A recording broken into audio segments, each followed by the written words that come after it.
नमस्ते दोस्तों। आज की कहानी का नाम है पापा की साइकिल, जो अब नहीं है लेकिन हर सफर उसकी याद दिलाती है। कहानी शुरू करने से पहले अपनी आंखें बंद कीजिए, शरीर को ढीला छोड़िए और बस अपने दिल को खुला रखिए। अगर आज रात नींद नहीं आ रही तो चिंता मत कीजिए। यह कहानी आपको धीरे धीरे एक ऐसी यादों की दुनिया में ले जाएगी जहां हर पल शांत है पर दिल भी भीग जाता है।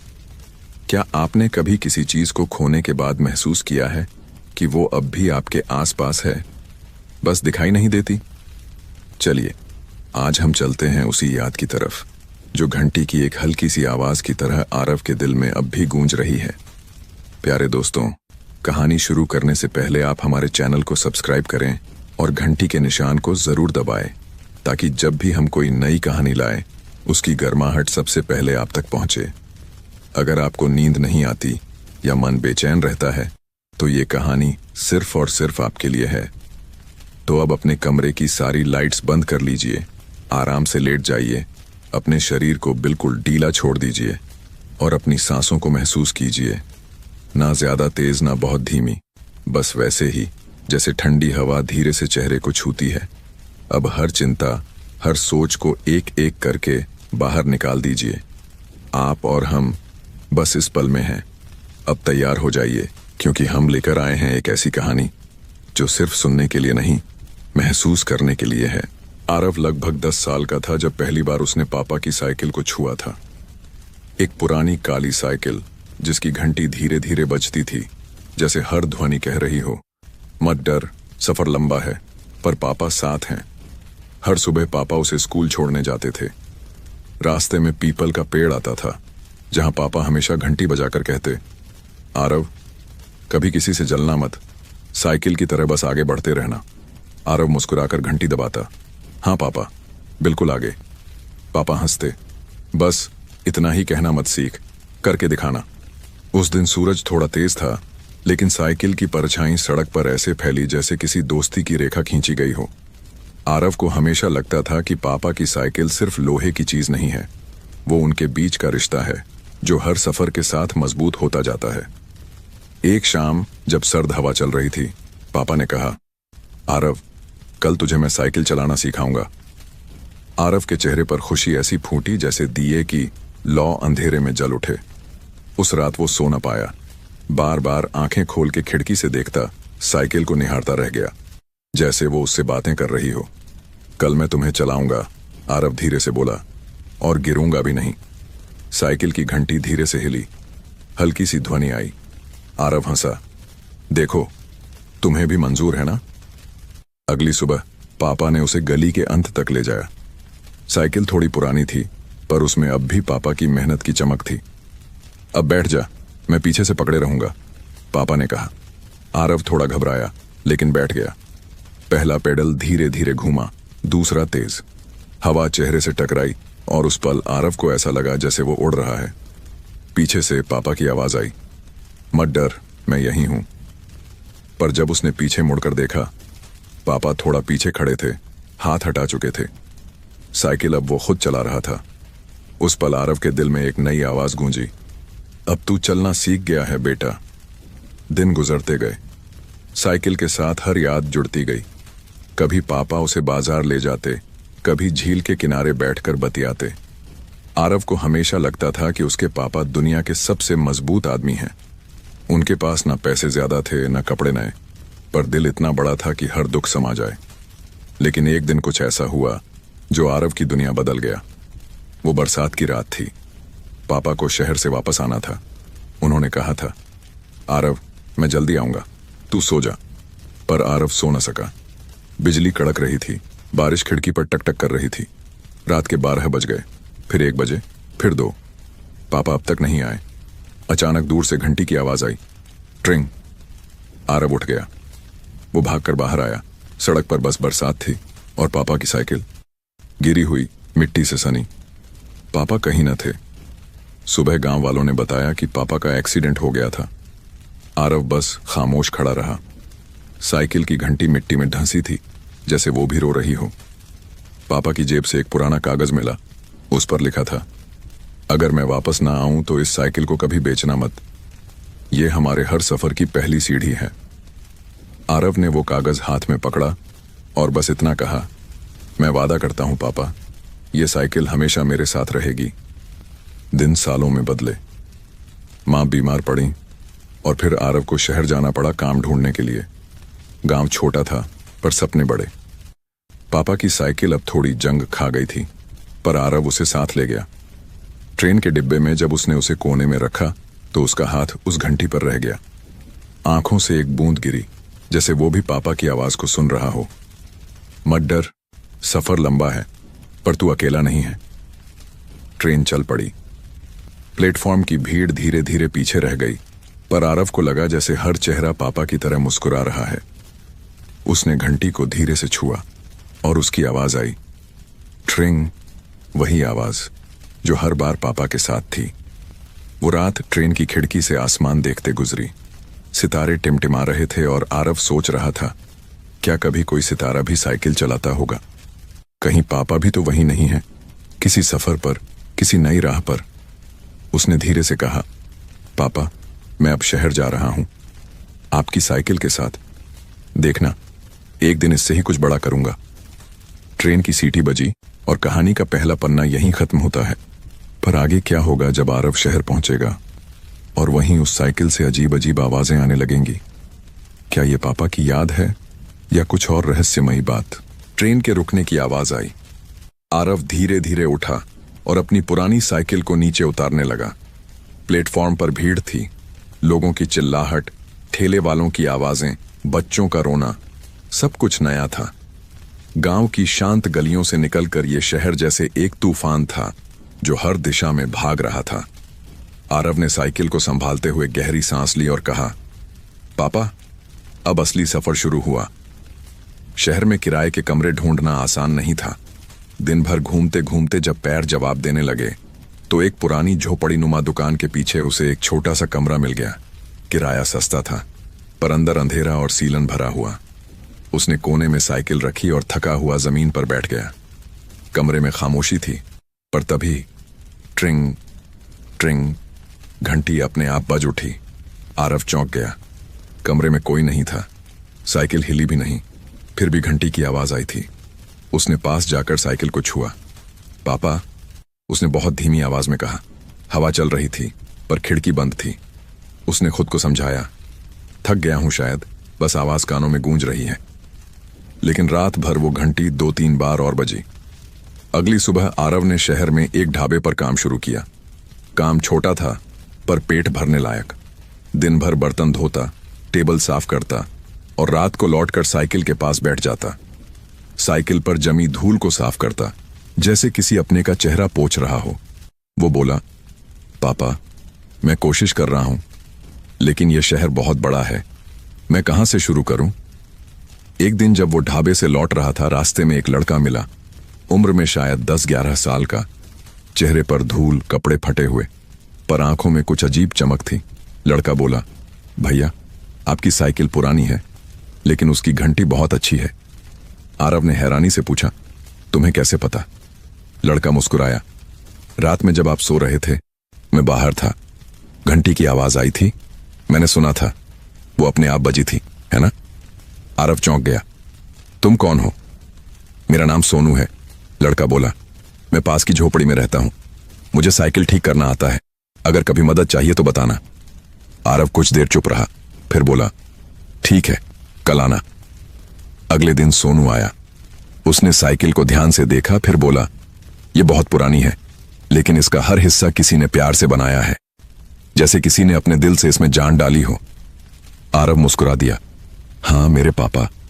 सोनू ने कहा, आपके पापा जरूर अच्छे इंसान होंगे, ये साइकिल भी बोलती है। आरव ने थोड़ा झुंझलाकर कहा, बोलती नहीं है, बस याद दिलाती है। सोनू ने सिर झुका लिया, लेकिन जब आरव ने उसकी आंखों में देखा तो वहां कुछ जाना पहचाना था। वही सच्चाई, वही मासूमियत जो कभी उसके पापा की आंखों में होती थी। रात को जब वो फिर लौटा तो कमरे के बाहर वही लड़का बैठा था। उसने कहा, भैया, आज मैंने साइकिल साफ कर दी है, अब देखना, इसकी आवाज और प्यारी लगेगी। आरव ने थक कर कहा, धन्यवाद सोनू, लेकिन ये मत छूना, बहुत पुरानी है, कहीं टूट ना जाए। सोनू बोला, टूटेगी नहीं, इसमें किसी का आशीर्वाद है। उस रात फिर वही हुआ। जैसे ही आरव की आंख लगी, साइकिल की घंटी बजी। ट्रिंग ट्रिंग। इस बार आवाज पहले से ज्यादा साफ थी। आरव उठ गया। बाहर देखा तो दरवाजा बंद था, हवा भी नहीं थी, फिर भी घंटी बज रही थी। वो साइकिल के पास गया और देखा हैंडल पर एक छोटा सा चमकता हुआ निशान था। उसने उसे हाथ से छुआ। गर्म था, जैसे किसी ने अभी अभी पकड़ा हो। आरव की धड़कन तेज हो गई। उसने चारों ओर देखा, कोई नहीं, बस खामोश साइकिल और उसके पास रखी वो पुरानी पर्ची जिस पर लिखा था, अगर मैं वापस ना आऊं तो इस साइकिल को कभी बेचना मत। आरव की आंखें भर आईं। उसने धीरे से कहा, पापा, क्या आप सच में यहीं हैं? कमरे में कुछ देर खामोशी रही, फिर हवा चली और साइकिल की घंटी बहुत हल्के से बज उठी। ट्रिंग।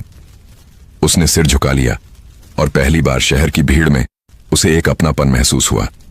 पर उसे नहीं पता था कि अगले ही दिन वो साइकिल उसके लिए मुसीबत बन जाएगी, जब ढाबे का मालिक उसे देखकर बोलेगा, ये कबाड़ यहां क्यों रखा है? या तो इसे बेच दे या बाहर फेंक दे। आरव ने साइकिल को देखा और भीतर से आवाज आई, बेच दूं? लेकिन कहीं भीतर कोई दूसरा स्वर बोला, नहीं, यह सिर्फ लोहे की चीज नहीं, यह पापा की आखिरी सांस है। और यहीं से शुरू होती है अगली परीक्षा, जहां एक बेटे को अपने पिता की निशानी को बचाने के लिए पूरी दुनिया से लड़ना पड़ेगा। अगले दिन सुबह ढाबे का मालिक बाहर खड़ा था, हाथ में चाय का गिलास, चेहरे पर नाराजगी। उसने आरव को देखा और बोला, ओए आरव, ये साइकिल बाहर क्यों रखी है? यहां ग्राहक आते हैं, क्या उन्हें कबाड़ दिखाना है? आरव ने धीमे से कहा, सर, ये मेरे पापा की निशानी है, निशानी बाद में दिखा देना। मालिक बीच में बोल पड़ा, या तो इसे बेच दे या निकाल दे यहां से, जगह गंदी लगती है। आरव ने सिर झुका लिया, लेकिन जवाब नहीं दिया। अंदर जाकर चाय के गिलास धोने लगा। हाथ कांप रहे थे, पर आंखें गुस्से से भरी थीं। रात को जब सब चले गए तो वो बाहर आया।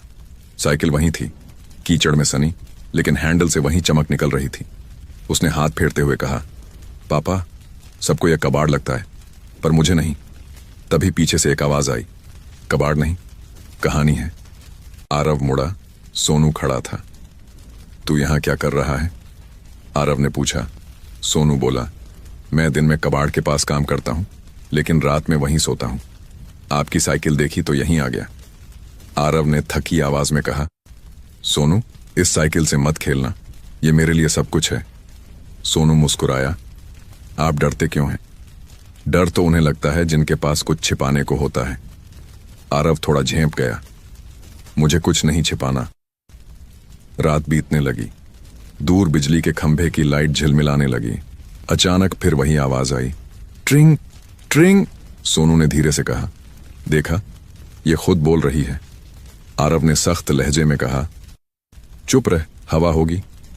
लेकिन सोनू ने हैंडल पर उंगली रखी। ये आवाज हवा नहीं करती भैया, किसी की याद करती है। आरव चुप रहा। उसके मन में सवालों का बवंडर था।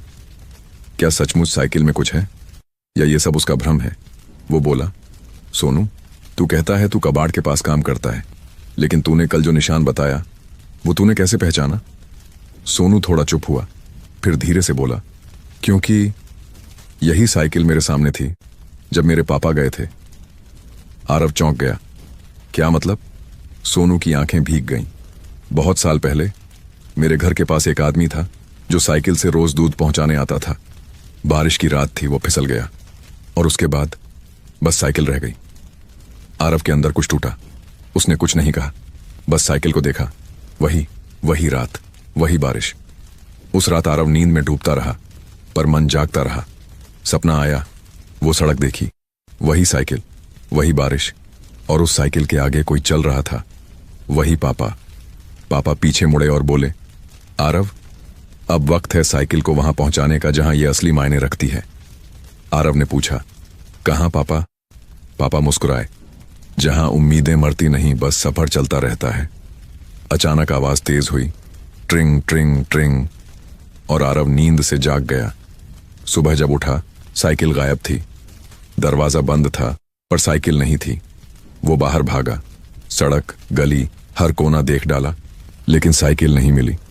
वो हाँफते हुए ढाबे पहुंचा। मालिक बोला, क्यों भाग रहा है? तेरी साइकिल तो कोई उठा ले गया लगता है।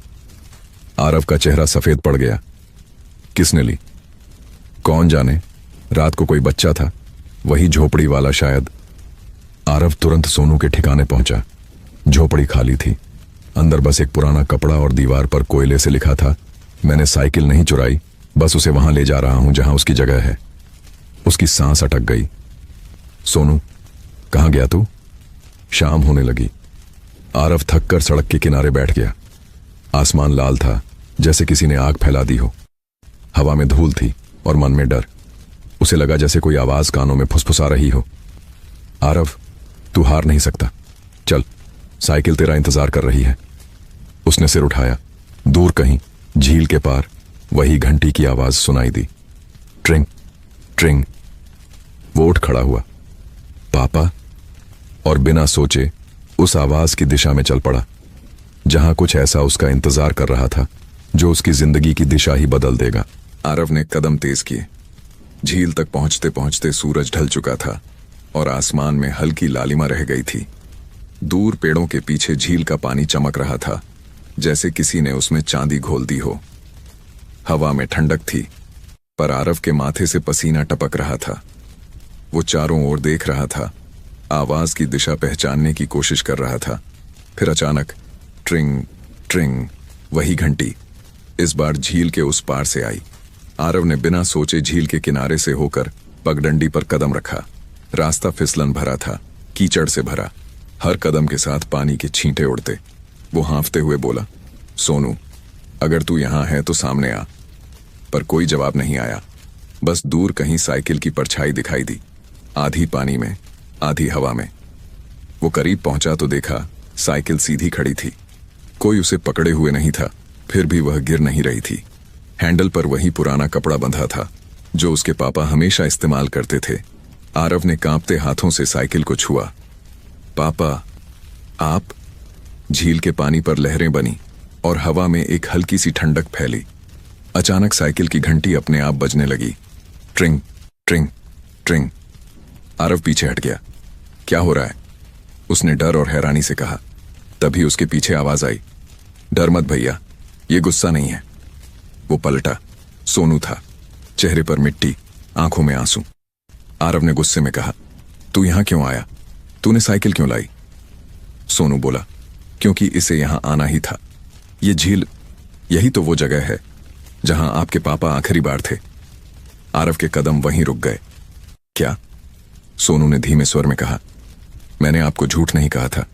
मैं उसी रात इस झील के पास था जब आपके पापा गिरे। उन्होंने मुझे बचाया।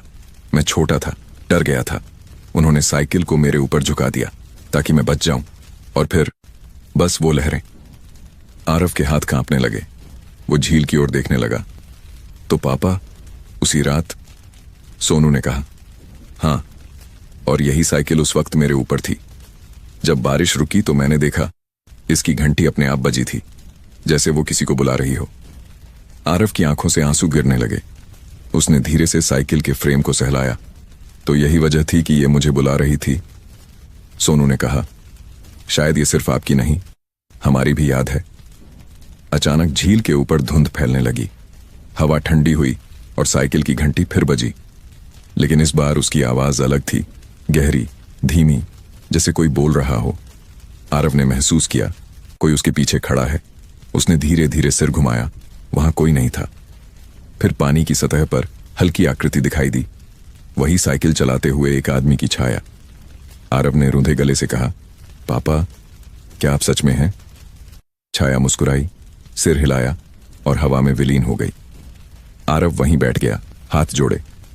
पापा, अब मैं समझ गया, ये साइकिल सिर्फ चीज नहीं, ये आपकी आत्मा है जो मुझे आगे बढ़ने की हिम्मत देती है।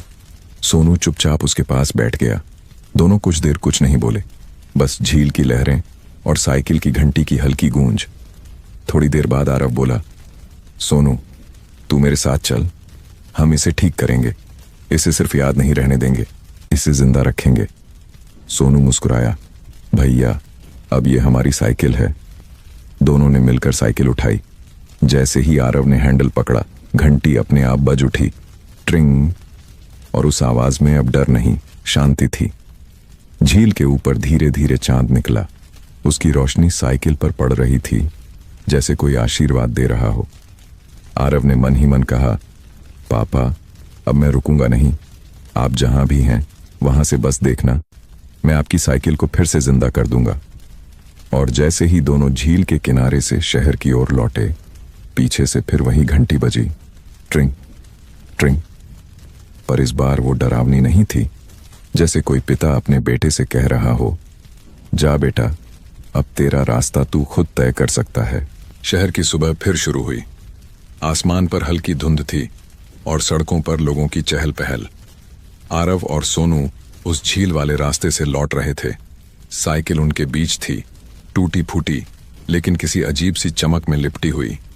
आरव ने कहा, सोनू, इसे ठीक करेंगे तो शायद ये फिर चल पड़ेगी। सोनू ने मुस्कुराते हुए जवाब दिया, चलना तो इसे आता है भैया, बस इसे वो यादें फिर से जोड़नी होंगी जो टूटी थीं। दोनों शहर की पुरानी गलियों से होते हुए एक पुराने मैकेनिक के पास पहुंचे। दुकान के बोर्ड पर लिखा था, लाला बशीर, हर टूटी चीज को नया रूप देने वाला। आरव ने साइकिल अंदर रखी और बोला, लाला जी, इसे ठीक कर दीजिए। लाला ने चश्मा उतार कर कहा, अरे बेटे, ये तो बहुत पुरानी लगती है, अब तो इसके पुर्जे भी नहीं मिलेंगे।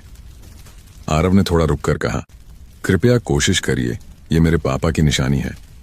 लाला कुछ पल उसे देखते रहे, फिर बोले, ठीक है, लेकिन अगर ये साइकिल ठीक हुई तो ये तुम्हें कुछ सुनाएगी। आरव ने चौंक कर पूछा, क्या मतलब? लाला ने बस मुस्कुरा दिया, हर पुरानी चीज की अपनी आवाज होती है। सोनू और आरव पूरे दिन वहीं बैठे रहे। जब लाला पुराना फ्रेम खोल रहे थे तो अंदर से एक मुड़ा हुआ कागज निकला। जंग लगा, पर अक्षर अब भी साफ थे। लाला ने कहा, अरे ये क्या है? आरव ने कांपते हाथों से कागज उठाया। उसमें लिखा था, अगर कभी मेरा बेटा बड़ा होकर इस साइकिल को खोले तो उसे यह बात जरूर जाननी चाहिए, यह साइकिल सिर्फ लोहे की नहीं, एक सपना है, अधूरा सपना। इसे पूरा करना उसका वादा है। आरव की आंखें भर आईं। वो बुदबुदाया, पापा का वादा? सोनू ने पूछा, क्या सपना? आरव ने कहा, पापा हमेशा कहा करते थे कि वो इस साइकिल से पूरे गांव को दूध पहुंचाने वाला पहला आदमी बनना चाहते थे, लेकिन वो दिन कभी आया ही नहीं। लाला ने कहा, शायद अब वो वादा पूरा करने का वक्त तुम्हारा है। आरव ने सिर झुकाया, हां, अब यह सफर मेरा होगा। शाम होते होते साइकिल लगभग तैयार थी। पुराने पहिए नए टायरों से बदल दिए गए, जंग खाई चेन में तेल डाला गया और हैंडल को साफ किया गया। जब लाला ने आखिरी बार साइकिल पर हथौड़ा मारा तो एक आवाज गूंजी, ट्रिंग ट्रिंग। तीनों एक साथ ठिठक गए। लाला ने कहा, मैंने तो घंटी को छुआ भी नहीं। आरव धीरे धीरे साइकिल के पास गया। उसने हाथ हैंडल पर रखा। साइकिल हौले से हिली, जैसे किसी ने उसे धक्का दिया हो, और तभी फ्रेम पर पहले से कहीं ज्यादा चमक उभरी, जैसे किसी ने उस पर अदृश्य रेखाएं बना दी हों। आरव ने ध्यान से देखा। चमकती हुई रेखाएं किसी नक्शे जैसी थीं।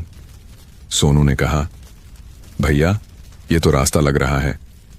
आरव बोला, हाँ, झील से आगे वाले पहाड़ तक का रास्ता। तीनों कुछ देर खामोश रहे।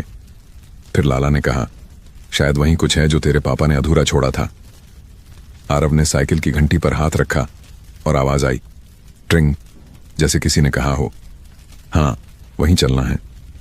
उस रात जब आरव साइकिल के पास बैठा था, सोनू ने पूछा, भैया, अगर ये सच में जादू है तो क्या आप डरते नहीं?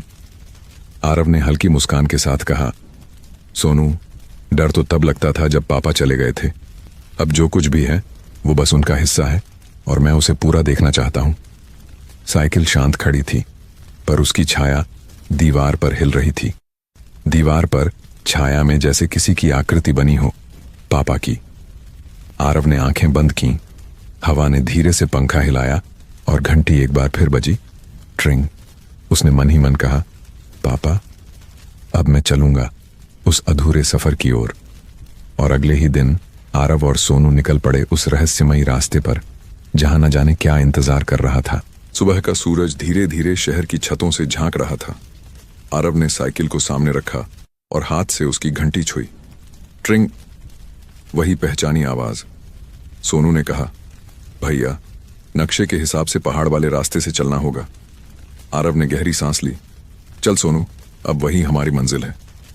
रास्ता कठिन था, धूल उड़ती, पत्थरों से भरी गलियां और ऊंचाई की ढलान, लेकिन साइकिल ऐसे चल रही थी जैसे उसे हर मोड़ पहले से याद हो। सोनू कभी कभी हंस पड़ता। भैया, मुझे लगता है आपके पापा हमारे साथ ही चल रहे हैं। आरव मुस्कुरा देता, शायद वो कभी गए ही नहीं। दोनों जब पहाड़ के नीचे पहुंचे तो वहां एक पुराना मंदिर था। दीवारें टूटी हुई, लेकिन दरवाजे पर किसी ने लाल रंग से साइकिल का एक निशान बना रखा था, बिल्कुल वैसा ही जैसा साइकिल के फ्रेम पर था। सोनू ने धीरे से कहा, भैया देखिए, ये तो उसी जगह का इशारा है। आरव ने दरवाजा धकेला।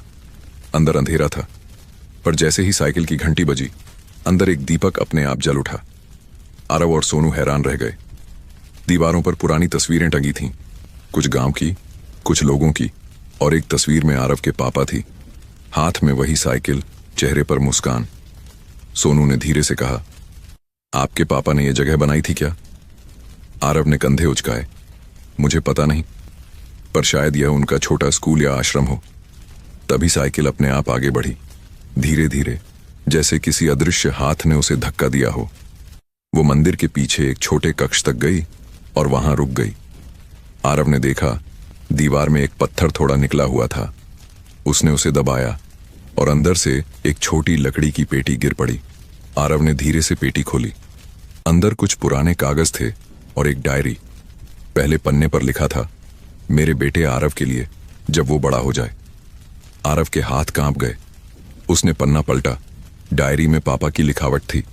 उसमें लिखा था, अगर तू ये पढ़ रहा है तो मतलब मैं अपना सपना अधूरा छोड़ गया।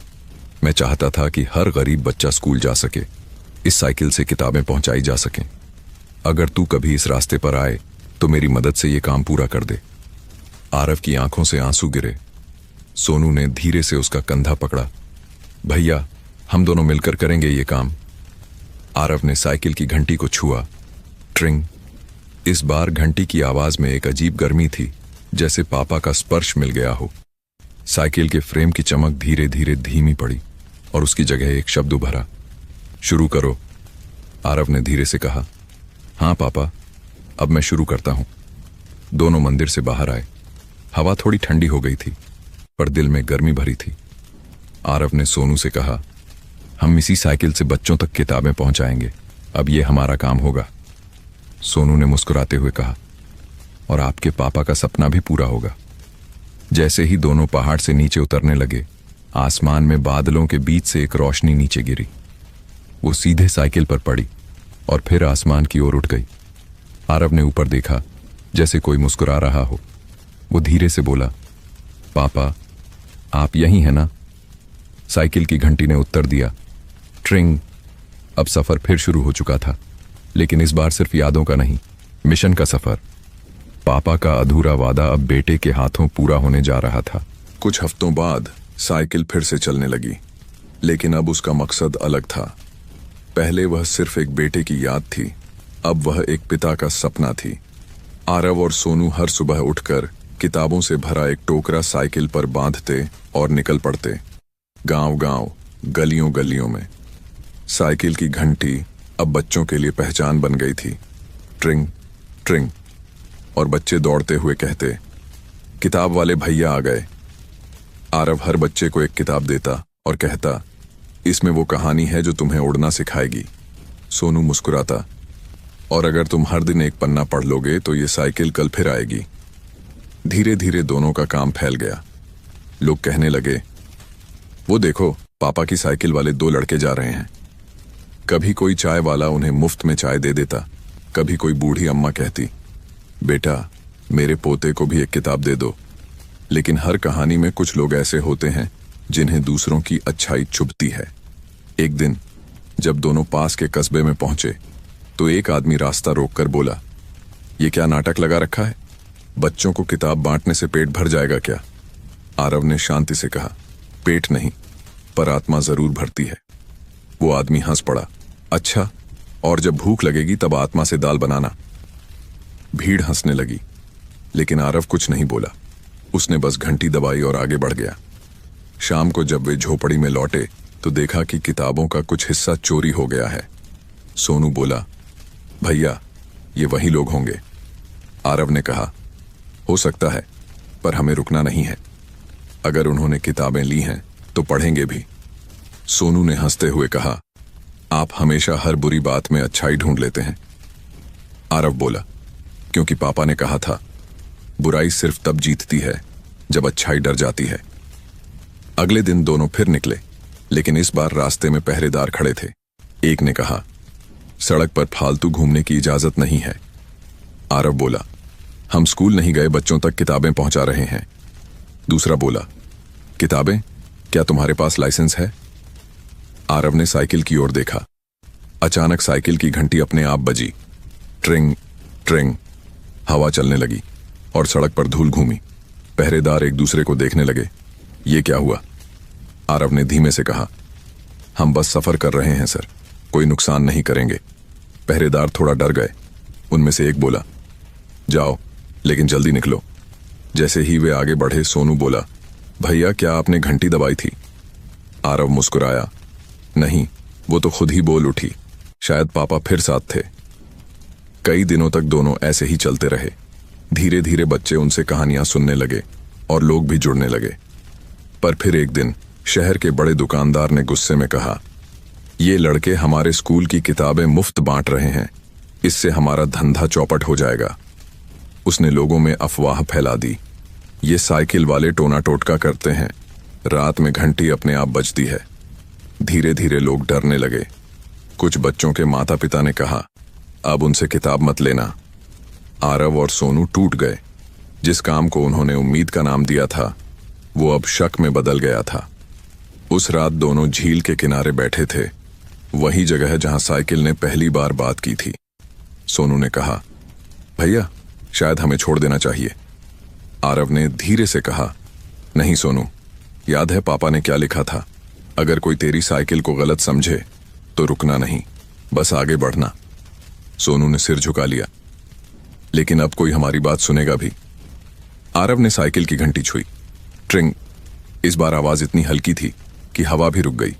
और फिर आरव बोला, कभी कभी लोगों को सच्चाई सुनाई नहीं देती, उन्हें दिखानी पड़ती है। सोनू ने पूछा, कैसे? आरव बोला, अब ये साइकिल बच्चों तक नहीं, बड़ों के दिल तक जाएगी। और उसी रात उन्होंने एक नया फैसला किया। अगले दिन वो साइकिल से शहर के बीचों बीच जाएंगे और वहीं पर बच्चों से किताबें पढ़वाएंगे, ताकि सब सुने कि पापा की साइकिल अब भी बोलती है और उसका हर शब्द सच्चाई है। सुबह का आसमान साफ था, लेकिन आरव के मन में तूफान चल रहा था। आज फैसला था, डर और सच्चाई के बीच का। वो बोला, सोनू, आज शहर को दिखाते हैं कि यह साइकिल सिर्फ घंटी नहीं बजाती, दिल जगाती है। सोनू ने सिर हिलाया, भैया चाहे कुछ भी हो जाए पीछे नहीं हटेंगे।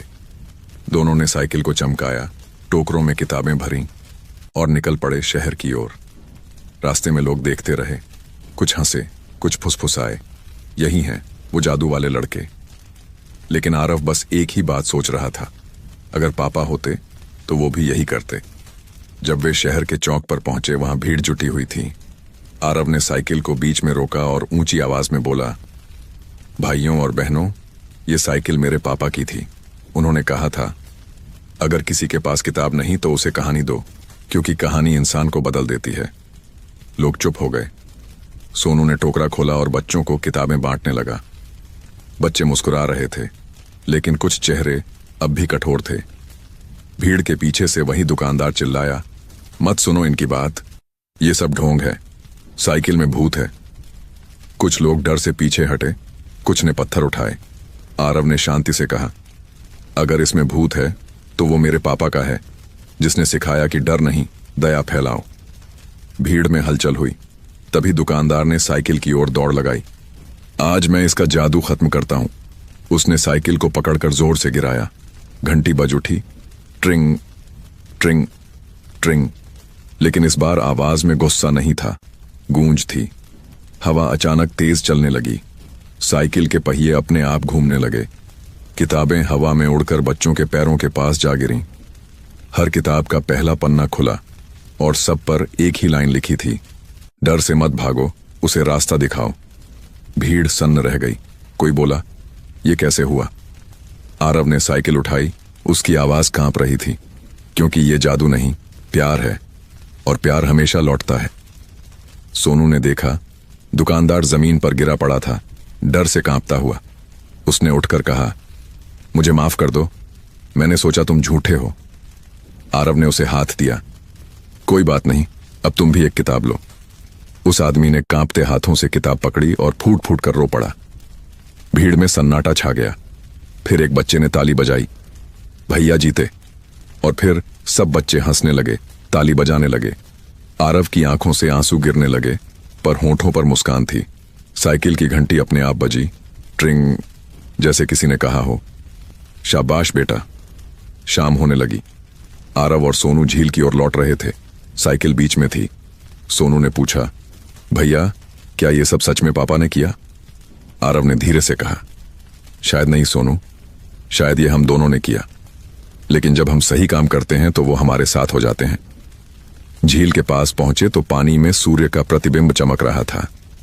साइकिल वहीं रुकी और घंटी फिर बजी, ट्रिंग ट्रिंग। आरव ने आसमान की ओर देखा। पापा, आज आपका सपना सबके दिल में पहुंच गया। हवा चली और साइकिल का पहिया धीरे धीरे घूम गया। सोनू बोला, भैया अब क्या करेंगे? आरव ने मुस्कुराकर कहा, अब अगला गांव और फिर अगला। जब तक हर बच्चा पढ़ नहीं लेता, पापा की साइकिल नहीं रुकेगी। और जैसे ही दोनों आगे बढ़े, साइकिल की घंटी पीछे से धीरे धीरे गूंजी, ट्रिंग ट्रिंग ट्रिंग। अब वो किसी जादू की नहीं, एक विरासत की आवाज थी, जो एक पिता से बेटे तक पहुंची थी और अब पूरे गांव तक जाने वाली थी। कई महीने बीत गए। अब पापा की साइकिल पूरे शहर में एक नाम बन चुकी थी। जहां भी उसकी घंटी बजती, ट्रिंग ट्रिंग, वहां बच्चे दौड़कर बाहर आ जाते। हर गली, हर स्कूल, हर झोपड़ी में किताबें पहुंच चुकी थीं। लोग आरव और सोनू को सपनों वाले भाई कहने लगे थे। लेकिन हर कहानी में एक मोड़ आता है, और इस कहानी में वो मोड़ उस दिन आया जब शहर के दफ्तर में एक आदेश निकला, बिना अनुमति सार्वजनिक गतिविधि, ऐसा लिखा था। और आदेश पर हस्ताक्षर थे नगर अधिकारी श्री वर्मा के। वर्मा ने अपने सहायक से कहा, यह जो दो लड़के हैं जो साइकिल लेकर इधर उधर घूमते हैं, इन्हें रोकना होगा। शहर की व्यवस्था बिगड़ रही है।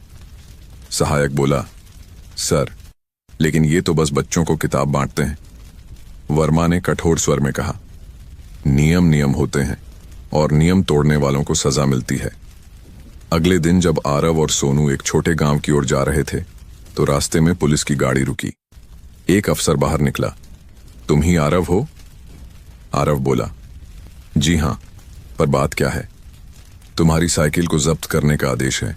ये शहर की संपत्ति में अव्यवस्था फैला रही है। आरव हैरान रह गया। अव्यवस्था? ये तो बच्चों को पढ़ाने का काम कर रही है। अफसर बोला, हमें आदेश मिला है, तुम कल दफ्तर आओ। साइकिल अब हमारे कब्जे में रहेगी। सोनू ने बीच में कहा, सर, ये किसी की याद है, कोई मशीन नहीं। अफसर ने सख्त नजर डाली। कानून यादों पर नहीं चलता बच्चे। उन्होंने साइकिल को उठा लिया और गाड़ी में डाल दिया। साइकिल की घंटी जोर से बजी, ट्रिंग ट्रिंग, जैसे वो विरोध कर रही हो। आरव के हाथ खाली रह गए। वो कुछ देर सड़क के बीच खड़ा रहा, जैसे उसकी सांस भी उसी साइकिल के साथ चली गई हो। सोनू ने धीरे से कहा, भैया अब क्या करेंगे? आरव ने सिर झुका लिया। अब पापा की साइकिल कैद हो गई है सोनू, लेकिन उनकी कहानी नहीं। रात में वो दोनों नगर भवन के बाहर गए। खिड़की के पीछे साइकिल खड़ी थी, एक कोने में, अकेली, पर अब भी सीधी। आरव ने कहा, देख, अब भी नहीं गिरी। सोनू ने धीरे से बोला, भैया वो हमें देख रही है। आरव की आंखें नम थीं। हाँ सोनू, जैसे वो कह रही हो, रुकना मत। अगली सुबह आरव ने एक चिट्ठी लिखी, माननीय अधिकारी वर्मा जी, अगर साइकिल पर रोक लगानी है तो मेरे पैरों पर भी लगा दीजिए, क्योंकि ये साइकिल मेरे पिता की आत्मा है। ये शहर में किताबें बांटती है, डर नहीं फैलाती। अगर आप चाहें तो मैं इसे छोड़ दूंगा, लेकिन तब इस शहर में वो घंटी कभी नहीं बजेगी जो लोगों को उम्मीद देती है। वर्मा ने चिट्ठी पढ़ी, पर कुछ नहीं कहा। उस रात जब वो दफ्तर से निकला बाहर बच्चों की भीड़ थी। सब एक साथ चिल्ला रहे थे, हमें पापा की साइकिल चाहिए। किसी ने सैकड़ों किताबें हवा में उछालीं और वो किताबें जमीन पर गिरकर साइकिल की आकृति बना गईं। वर्मा ठिठक गया। अचानक दफ्तर के अंदर से घंटी की आवाज आई, ट्रिंग ट्रिंग। वो डर गया, कौन है वहां? लेकिन अंदर कोई नहीं था, बस साइकिल खड़ी थी। उसकी घंटी अपने आप बज रही थी, जैसे कह रही हो, मैं अब भी यहां हूं। वर्मा ने धीरे से साइकिल को देखा, फिर बाहर खड़े बच्चों की ओर। कुछ पल वो कुछ सोचता रहा, फिर बोला, उसे ले जाओ, लेकिन याद रखना, यह शहर तुम्हारी तरह नहीं बदलेगा अगर तुम रुक गए। आरव और सोनू अंदर भागे, साइकिल के पास पहुंचे। आरव ने हैंडल पकड़ा, ट्रिंग ट्रिंग। उसकी आंखों से आंसू गिरने लगे। सोनू बोला, भैया, लगता है पापा फिर से हंस रहे हैं। आरव ने सिर उठाया, नहीं सोनू, वो नहीं हंस रहे, वो कह रहे हैं सफर अब और बड़ा है। और जब वो दोनों साइकिल लेकर बाहर निकले, भीड़ ने रास्ता बना दिया। हर ओर एक ही आवाज गूंज रही थी, पापा की साइकिल जिंदाबाद। रात के आसमान में चांद निकला और उसकी रोशनी साइकिल पर पड़ते ही घंटी ने एक बार फिर कहा, ट्रिंग ट्रिंग। अब वो साइकिल किसी एक पिता या बेटे की नहीं थी, वो पूरे शहर की थी, उम्मीद की, शिक्षा की और संघर्ष की प्रतीक। पापा की साइकिल अब सिर्फ शहर तक सीमित नहीं रही थी, उसकी घंटी अब गांवों, कस्बों और स्कूलों तक पहुंच चुकी थी। राज्य सरकार ने भी ध्यान दिया, 2 लड़के, एक पुरानी साइकिल और शिक्षा की क्रांति। एक दिन डाकिया एक चिट्ठी लेकर आया, राज्यपाल महोदय आपको राजधानी बुलाना चाहते हैं। वे आपकी साइकिल और मिशन दोनों को सम्मान देना चाहते हैं। आरव ने चिट्ठी पढ़ते हुए कहा, पापा, आपने देखा, आपकी साइकिल अब पूरे राज्य की पहचान बन गई। सोनू खुशी से झूम उठा, भैया, अब तो हमें ट्रेन में जाना पड़ेगा। आरव मुस्कुराया, नहीं सोनू, हम वहीं से चलेंगे जहां से यह सफर शुरू हुआ था, साइकिल पर। दोनों निकल पड़े। रास्ता लंबा था, पहाड़, जंगल, नदियां और धूल भरी सड़कें। हर गांव में लोग उन्हें रोकते, पानी पिलाते और कहते, ये वही साइकिल है ना जो बच्चों को सपने देती है? आरव बस सिर झुका देता, हाँ, यही है, और यही सिखाती है कि सपनों की कोई सीमा नहीं होती। तीसरे दिन का सफर था। सूरज डूबने लगा था और हवा में ठंडक आ गई थी। सोनू बोला, भैया, कुछ अजीब लग रहा है, साइकिल बहुत भारी लगने लगी है। आरव ने कहा, थकान होगी, चल थोड़ा रुकते हैं। दोनों ने साइकिल को एक पुराने पुल के पास रोक दिया। आरव ने हैंडल पकड़ा, पर इस बार घंटी नहीं बजी। ट्रिंग की आवाज कहीं गायब थी। उसका दिल धक से रह गया। सोनू, घंटी ये क्यों नहीं बज रही? सोनू ने कोशिश की, पर साइकिल बिल्कुल शांत थी। रात घिर आई, चारों तरफ सन्नाटा था, बस नदी की हल्की आवाज। आरव ने साइकिल को थामा और बोला, पापा, आप सुन रहे हैं ना? कुछ तो बोलिए। कोई जवाब नहीं आया। वो धीरे से जमीन पर बैठ गया, आंखों से आंसू बहने लगे। क्या अब ये सफर यहीं खत्म होगा? तभी हवा चली और साइकिल के पिछले हिस्से से एक आवाज आई, टक टक, जैसे कोई अंदर से खटखटा रहा हो। सोनू ने डरते हुए कहा, भैया, इसके अंदर कुछ है। दोनों ने पीछे का फ्रेम खोला। वहां एक छोटा सा लोहे का डिब्बा छिपा था, जंग खाया हुआ। आरव ने धीरे से उसे निकाला। डिब्बे के अंदर एक पुराना चाबी का गुच्छा और एक नोट था। नोट पर लिखा था, अगर कभी साइकिल रुक जाए तो समझ लेना, अब इसे मंजिल की जरूरत नहीं, नई शुरुआत की है। आरव ने कांपते हुए कहा, पापा, आपने तो सब पहले ही जान लिया था। सोनू ने पूछा, भैया, ये चाबी किसकी होगी? आरव ने कहा, शायद उस जगह की जहां पापा का असली सपना बंद है। सुबह जब सूरज उगा तो दोनों ने फिर साइकिल चलाने की कोशिश की। पहला पैडल मुश्किल से घूम रहा था, पर जैसे ही आरव ने पापा कहा, साइकिल अपने आप आगे बढ़ी। घंटी नहीं बजी, पर पहियों की आवाज अब खुद में एक लय थी। रास्ता खुद खुलता जा रहा था, जैसे साइकिल उन्हें किसी दिशा में खींच रही हो। दोनों चलते चलते एक छोटे से स्कूल के खंडहर के सामने पहुंचे। दरवाजा जंग लगा था। आरव ने वो चाबी निकाली और धीरे से ताले में लगाई। टक, ताला खुल गया। अंदर एक टूटी हुई तख्ती टंगी थी। स्वप्न पाठशाला, संस्थापक रामनारायण, आरव के पापा का नाम। आरव ने तख्ती पर हाथ फेरा, पापा का असली सपना यही था। सोनू बोला, अब ये हमारी जगह होगी भैया, यहीं से नया सफर शुरू होगा। आरव ने सिर हिलाया। हाँ सोनू, अब ये सिर्फ पापा की साइकिल नहीं रही, अब ये सबकी है। साइकिल शांत खड़ी थी, लेकिन इस बार उसकी खामोशी में एक सुकून था, जैसे वो कह रही हो, मैंने तुम्हें वहां पहुंचा दिया जहां मुझे पहुंचना था। और जब दोनों ने स्कूल के बाहर नई तख्ती लगाई, पापा की साइकिल, शिक्षा का सफर कभी नहीं रुकता, तभी घंटी अपने आप बजी। ट्रिंग ट्रिंग ट्रिंग। अब वो आशीर्वाद की आवाज थी, एक पिता की जो अपने बेटे के साथ उस साइकिल के हर पहिए में हमेशा के लिए बस गया था। स्वप्न पाठशाला अब दो लोगों की नहीं रही थी। साइकिल, जो कभी सिर्फ एक निशानी थी, अब उस जगह का प्रतीक बन चुकी थी जहां उम्मीदों के पहिए फिर घूमने लगे थे।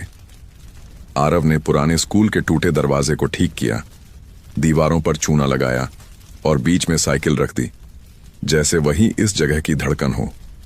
पहले दिन सिर्फ 3 बच्चे आए, नंगे पांव, फटे कपड़ों में, लेकिन आंखों में चमक थी।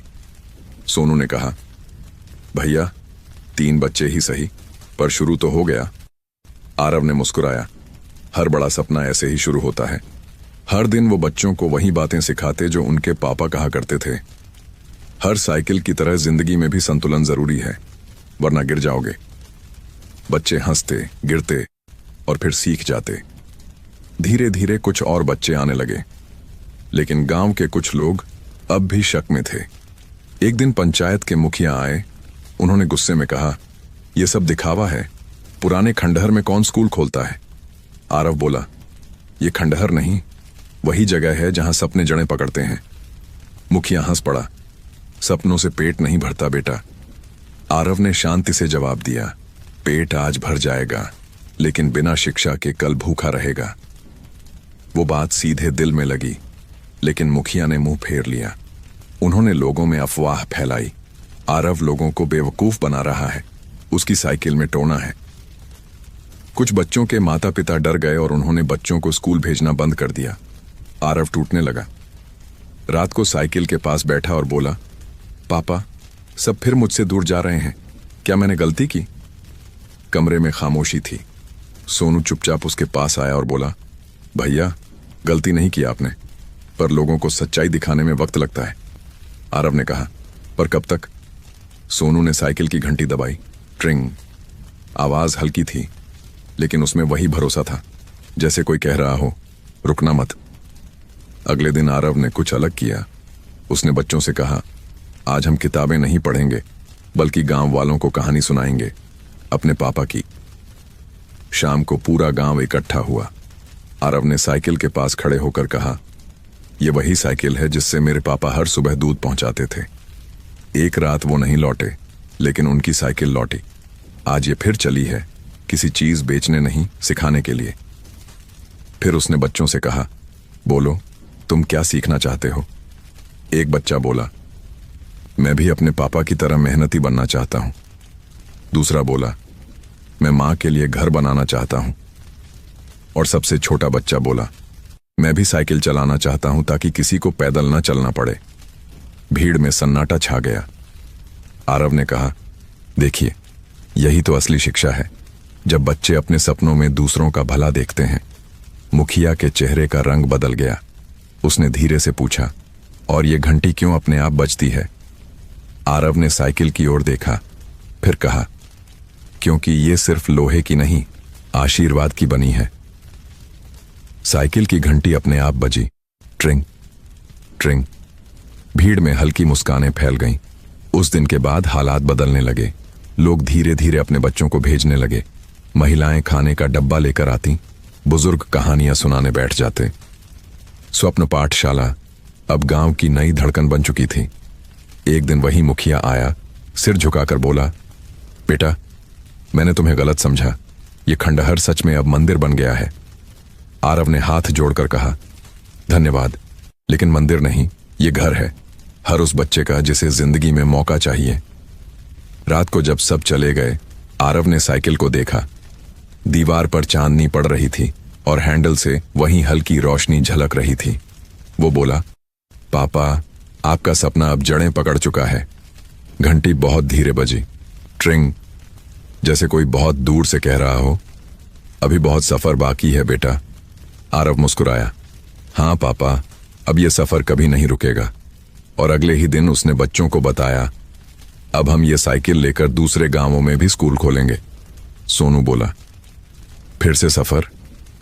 आरव ने कहा, हाँ, लेकिन इस बार ये साइकिल हमें नहीं चलाएगी, हम इसे चलाएंगे।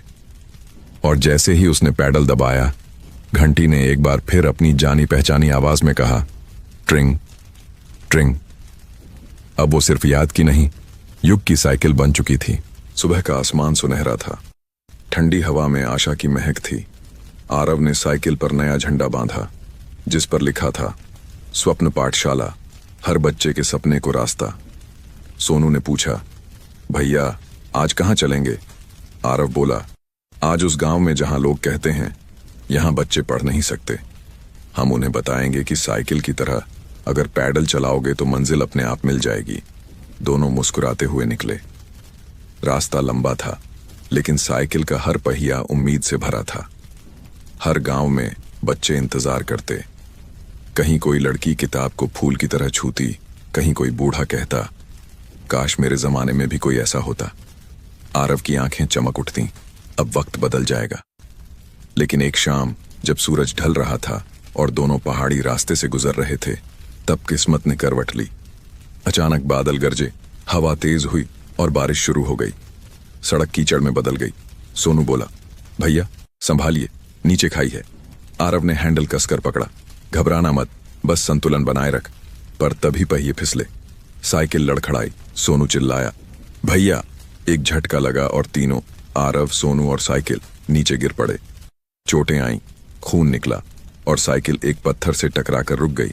घंटी की आवाज आई, ट्रिंग, लेकिन इस बार वो बहुत धीमी थी, जैसे दर्द से कराह रही हो। बारिश बढ़ती गई।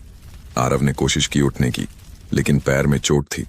उसने साइकिल को देखा, उसका फ्रेम टेढ़ा हो गया था, एक पहिया टूट चुका था। सोनू ने कांपती आवाज में कहा, भैया साइकिल। आरव ने मिट्टी में हाथ रखकर कहा, नहीं सोनू, अभी नहीं, ये साइकिल नहीं रुक सकती। लेकिन घंटी अब बिल्कुल चुप थी। रात घनी अंधेरी थी। दोनों एक पेड़ के नीचे सिमट कर बैठे थे। सोनू बोला, भैया अब क्या होगा? साइकिल टूट गई, हमारे पास कुछ नहीं बचा। आरव ने कुछ देर आसमान की ओर देखा। बादलों के बीच बिजली चमक रही थी। सोनू, उसने कहा, पापा हमेशा कहते थे साइकिल तब तक नहीं गिरती जब तक सवार हार नहीं मानता। सोनू की आंखें भीग गईं, पर अब सवार भी घायल है। आरव ने धीमे से कहा, तो सवार को फिर से चलना सीखना होगा। सुबह हुई तो आसमान साफ था। दोनों ने टूटी साइकिल को देखा। आरव ने कहा, इसने हमें गिरने दिया पर मरने नहीं दिया, ये अब भी हमारी साथी है। सोनू ने कहा, लेकिन इसे कैसे ठीक करेंगे? आरव बोला, जिसने हमें चलना सिखाया वही इसे फिर चलवाएगा। वो पास के गांव पहुंचे। गांव के लोग उन्हें देखकर बोले, अरे ये तो वही हैं, किताब वाले। आरव ने मदद मांगी, क्या कोई लोहार है यहां? एक बूढ़ा आदमी आगे आया, मैं हूं, लेकिन ये साइकिल तो बुरी तरह टूट चुकी है बेटा। आरव ने कहा, हमें बस इसे ठीक करना नहीं, जिंदा करना है। वो बूढ़ा मुस्कुराया, तुम्हारे जैसे बच्चे ही पुराने लोहे में नई जान डालते हैं। उसने पूरी रात मेहनत की। जब सुबह सूरज निकला, साइकिल फिर खड़ी थी, लेकिन अब वो पहले जैसी नहीं थी। फ्रेम पर हल्की दरारें थीं, पर उनमें से रोशनी झलक रही थी, जैसे किसी ने उन्हें सोने से भर दिया हो। आरव ने हैंडल पकड़ा, ट्रिंग। घंटी फिर बजी, पर इस बार उसकी आवाज में नई ऊर्जा थी। सोनू ने कहा, भैया ये पहले से ज्यादा चमक रही है। आरव बोला, कभी कभी टूटना भी जरूरी होता है, ताकि अंदर की ताकत बाहर आ सके। दोनों फिर निकल पड़े। पहाड़ों से नीचे उतरते हुए आरव ने पीछे मुड़कर देखा। सूरज साइकिल के पहियों से टकराकर सोने की किरणें फैला रहा था। सोनू ने कहा, अब ये सिर्फ एक साइकिल नहीं भैया, ये तो रास्ता है। आरव मुस्कुराया, हाँ सोनू, और इस रास्ते पर अब कोई नहीं रुकेगा। घंटी फिर बजी, ट्रिंग ट्रिंग ट्रिंग। अब उसकी गूंज पहाड़ों से टकराकर दूर गांवों तक पहुंच रही थी। हर जगह लोग कहने लगे, पापा की साइकिल फिर चल पड़ी। कुछ ही महीनों में पापा की साइकिल एक आंदोलन बन गई थी। समाचार चैनल, अखबार और सोशल मीडिया पर हर जगह एक ही नाम गूंज रहा था। एक साइकिल जिसने पूरे राज्य की सोच बदल दी। राजधानी से आमंत्रण आए, बड़े बड़े लोग मिलने लगे। कहीं मंच पर फूल मालाएं, कहीं तालियां, कहीं कैमरों की फ्लैश। हर जगह आरव और सोनू का नाम था, पर आरव के मन में एक अजीब सन्नाटा। कभी कभी वो घंटी की ओर देखता और सोचता, पापा ये सब ठीक तो है ना। एक दिन पत्रकारों ने उसे घेर लिया। आरव जी, अब आपका मिशन कितना बड़ा होगा? क्या आप इसे कंपनी में बदलने वाले हैं? सरकार आपकी साइकिल खरीदना चाहती है, क्या आप देंगे? आरव चुप रहा। सोनू ने धीरे से कहा, भैया बोलिए ना कुछ। आरव ने बस इतना कहा, यह साइकिल बिकने के लिए नहीं बनी थी। भीड़ शांत हो गई, लेकिन कुछ लोगों को यह बात अच्छी नहीं लगी। एक अधिकारी ने कहा, अगर तुम इसे सरकार को नहीं दोगे तो हम इसे सार्वजनिक संपत्ति घोषित कर देंगे। आरव ने कठोर स्वर में कहा, जो चीज आत्मा से जुड़ी हो वो सरकार या बाजार की नहीं होती। लेकिन अब मीडिया ने कहानी का रुख बदल दिया। आरव ने सम्मान ठुकराया। पापा की साइकिल के पीछे छिपा रहस्य क्या है? लोग बातें करने लगे, कुछ ने विश्वास खोना शुरू कर दिया। रात को आरव झोपड़ी के बाहर बैठा था। सोनू बोला, भैया लोग अब वो नहीं देख रहे जो हम दिखाना चाहते थे। आरव ने धीमे स्वर में कहा, हां सोनू, अब लोग साइकिल को चमत्कार समझने लगे हैं, जबकि यह सिर्फ पापा की मेहनत की याद थी। सोनू ने कहा, तो फिर हमें क्या करना चाहिए? आरव ने साइकिल की घंटी छुई, ट्रिंग, पर इस बार आवाज थकी हुई थी। शायद पापा भी यही सोच रहे हैं। आरव बोला कि क्या हमने उनकी भावना खो दी? अगले दिन राजधानी में एक बड़ा कार्यक्रम था। आरव को मंच पर बुलाया गया। सैकड़ों लोग मौजूद थे, कैमरे, पत्रकार, मंत्री। मंत्री ने कहा, आरव बेटा, तुम्हारी साइकिल देश की प्रेरणा है। हम इसे राष्ट्रीय धरोहर घोषित करेंगे। तालियां गूंजी, पर आरव ने मंच पर खड़े होकर माइक पकड़ा और बहुत शांत आवाज में कहा, यह साइकिल किसी संग्रहालय की शोभा नहीं बनेगी, क्योंकि इसका काम चलना है, रुकना नहीं। भीड़ सन्न रह गई। आरव ने आगे कहा, पापा ने यह साइकिल इसलिए दी थी ताकि हर बच्चा चल सके। अगर इसे शीशे के भीतर बंद कर दिया तो ये मर जाएगी। इसे सड़कों पर रहना चाहिए, मिट्टी में, धूल में, बच्चों की हंसी में। भीड़ तालियों से गूंज उठी, लेकिन कुछ लोगों के चेहरों पर नाराजगी थी। मंत्री ने कहा, तो तुम ये सम्मान ठुकरा रहे हो? आरव ने सिर झुकाकर कहा, मैं सम्मान नहीं, सच्चाई थामे रखना चाहता हूं। कार्यक्रम के बाद जब वे लौटे तो सोनू ने पूछा, भैया आपने सबको नाराज कर दिया। आरव बोला, अगर पापा होते तो वो भी यही करते।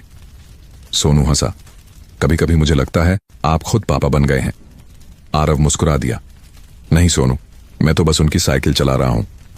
रात को हवा चली, घंटी धीरे से बजी, ट्रिंग ट्रिंग, जैसे पापा कह रहे हों, तू सही रास्ते पर है। लेकिन उसी रात एक खबर आई, सरकार ने स्वप्न पाठशाला की जमीन अधिग्रहित करने का आदेश जारी किया था। सोनू चिल्लाया, भैया अब क्या करेंगे? आरव ने गहरी सांस ली, अब फिर से वही करना होगा, लोगों को याद दिलाना कि यह साइकिल सिर्फ हमारी नहीं, सबकी है। उसने साइकिल उठाई और कहा, अब आखिरी सफर शुरू होता है सोनू, और इस बार हम किसी शहर नहीं, दिल तक पहुंचेंगे। सोनू ने हाथ हैंडल पर रखा। घंटी बजी, ट्रिंग ट्रिंग, जैसे किसी ने मंजूरी दी हो। अब सफर फिर शुरू होने वाला था, पर इस बार मंजिल नहीं, इतिहास बनने वाली थी। सुबह की हवा में बेचैनी थी। नगर प्रशासन ने स्वप्न पाठशाला की जमीन खाली करने का आदेश दे दिया था। आरव चुपचाप साइकिल के पास खड़ा था। घंटी बजी नहीं, जैसे वो भी समझ रही हो कि अब ये लड़ाई आखिरी है। सोनू ने कहा, भैया अब तो सब खत्म हो जाएगा। आरव ने सख्त आवाज में कहा, नहीं सोनू, अब शुरू होगा वो सफर जिसके लिए पापा ने यह साइकिल बनाई थी। उसने साइकिल उठाई और गांव के चौक पर पहुंच गया। वहां बच्चों, औरतों और बुजुर्गों की भीड़ थी। सबका चेहरा डर से भरा था, लेकिन आरव की आंखों में आग थी।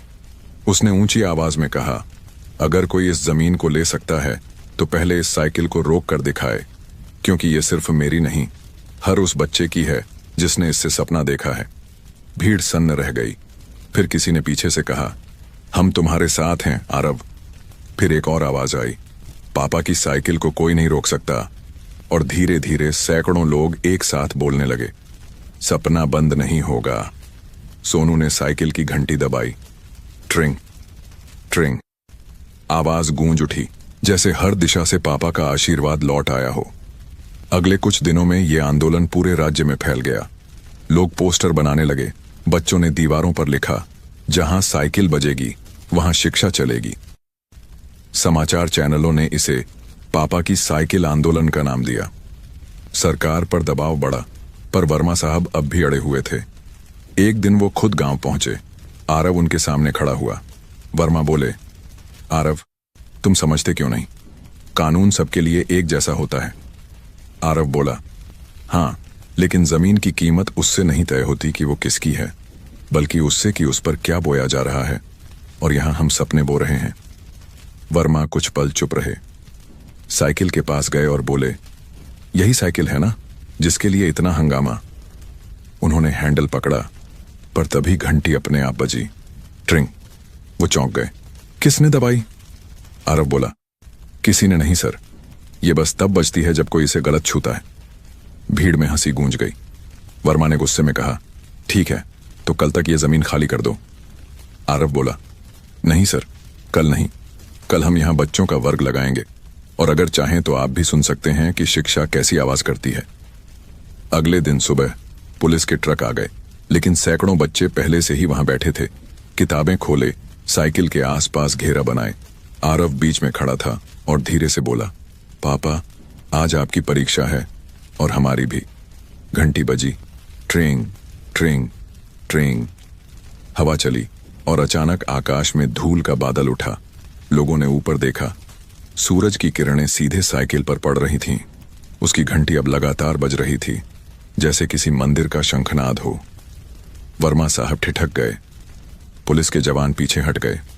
वर्मा धीरे धीरे आगे बढ़े और बोले, आरव, मुझे माफ कर दो। मैंने इस साइकिल को सिर्फ एक पुरानी चीज समझा था, पर आज ये समझ आया कि ये इंसान के भीतर की रोशनी है जो कभी बुझती नहीं। उन्होंने आदेश फाड़ दिया। भीड़ तालियों से गूंज उठी। आरव की आंखों में आंसू थे, लेकिन होठों पर मुस्कान। उसने साइकिल की घंटी छुई। ट्रिंग। पापा, जीत आपकी हुई। शाम को जब सब लौट गए, आरव और सोनू साइकिल के पास बैठे थे। सोनू बोला, भैया, अब तो सब ठीक हो गया ना? आरव ने धीरे से कहा, हाँ सोनू, लेकिन आज पहली बार महसूस हुआ कि ये साइकिल अब सिर्फ मेरी नहीं रही। ये हर उस पिता की है जिसने अपने बच्चे के लिए कुछ छोड़ा, और हर उस बच्चे की है जिसने हार मानने से इनकार किया। चांद आसमान में था। हवा शांत थी। साइकिल स्थिर खड़ी थी, पर उसकी घंटी एक बार फिर खुद बजी। ट्रिंग ट्रिंग, जैसे कह रही हो, अब सफर पूरा नहीं, अमर हो गया है। सालों बीत गए। अब पापा की साइकिल कोई कहानी नहीं, एक इतिहास थी। देश के हर कोने में स्वप्न पाठशाला के नाम से स्कूल खुल चुके थे। हर दीवार पर लिखा था, जहां साइकिल बजेगी वहां सपना जागेगा। लेकिन उस सब के बीच एक कोने में, पहाड़ी गांव की पुरानी झोपड़ी में, एक बूढ़ा आदमी बैठा था, आरव। बाल अब सफेद हो चुके थे, आंखों पर हल्की धुंध, लेकिन चेहरा अब भी शांत। उसके सामने वही पुरानी साइकिल खड़ी थी, वही जिसने उसका बचपन, दर्द और सफर सब देखा था। अब वो नहीं चलती थी, पर उसकी घंटी अब भी चमकती थी। आरव ने धीरे से साइकिल को छुआ। पापा, आज आपका सपना पूरा हो गया, उसने कहा। उसकी आवाज धीमी थी, लेकिन सच्चाई से भरी। सोनू अब बड़ा हो चुका था। अब वो एक अध्यापक था, बच्चों को पढ़ाता, कहानियां सुनाता। वो अंदर आया। भैया, सब आपका नाम लेते हैं, आप अब भी वही पुरानी साइकिल के पास क्यों बैठे रहते हैं? आरव मुस्कुराया, क्योंकि ये मुझे याद दिलाती है कि सफर कहां से शुरू हुआ था।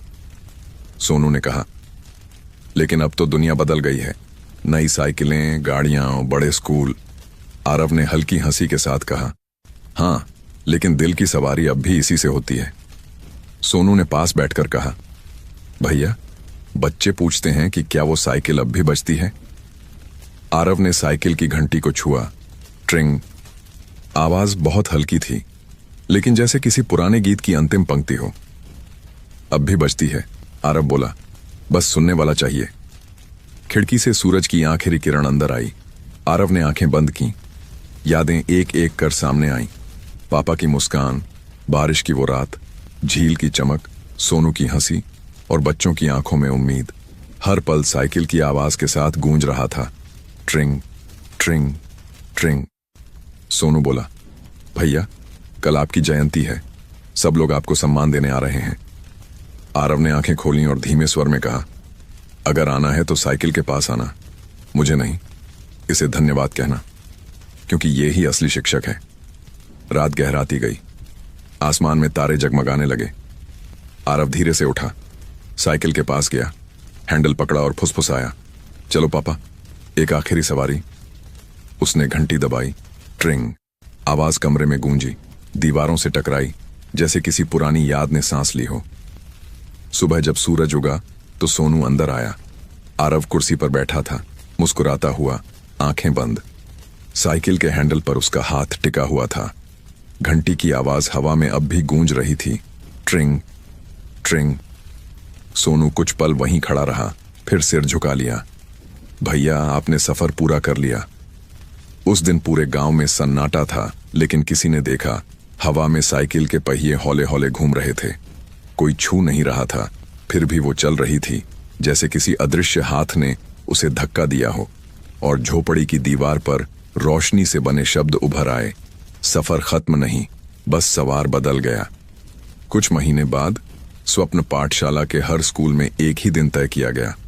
हर सुबह क्लास शुरू होने से पहले एक बच्चा घंटी बजाएगा और कहेगा, ये घंटी हमें याद दिलाती है कि अगर हम रुक गए तो सपना भी रुक जाएगा। सोनू ने झोपड़ी को स्मारक में बदल दिया। उसके बाहर एक तख्ती लगी, पापा की साइकिल, जिसने सिखाया कि यादें रुकती नहीं, वो सवार बदलती हैं। और आज भी जब शाम ढलती है, हवा उस पहाड़ी से गुजरती है, तो कहीं दूर वही आवाज सुनाई देती है, ट्रिंग ट्रिंग ट्रिंग। कभी हल्की, कभी गहरी, पर हमेशा जिंदा, जैसे किसी पिता की आवाज अब भी अपने बेटे से कह रही हो, चलते रहो बेटा, सफर अभी बाकी है। अगर आप अभी तक इस वीडियो के साथ जुड़े हुए हैं तो इसका मतलब है कि आपको यह सच में पसंद आया। तो इसे अपने दोस्तों और परिवार वालों के साथ जरूर शेयर कीजिए, ताकि और लोग भी इन कहानियों की मदद से सुकून भरी नींद पा सकें। वीडियो के अंत में कुछ खाली हिस्सा है, लेकिन उसे छोड़कर वीडियो बंद मत कीजिए। जब दर्शक बीच में ही वीडियो बंद कर देते हैं तो YouTube को लगता है कि हमारी वीडियो बेकार है, और YouTube हमारे वीडियो को नए लोगों तक भेजना बंद कर देता है, जिससे मेरा और मेरी टीम का मनोबल कम होता है। और जब हमारी वीडियो अच्छी परफॉर्म करती है तो हमें मोटिवेशन मिलता है आपके लिए अच्छी और सुकून भरी कहानियां लाने का। आप हमारे वीडियो को ज्यादा लोगों तक पहुंचाने में योगदान दे सकते हैं। अपने मोबाइल का वॉल्यूम थोड़ा कम कर दीजिए, फोन साइड में रख दीजिए, आंखें बंद कीजिए, लंबी गहरी सांस लीजिए और इस वीडियो के साथ आराम से सो जाइए। शुभ रात्रि।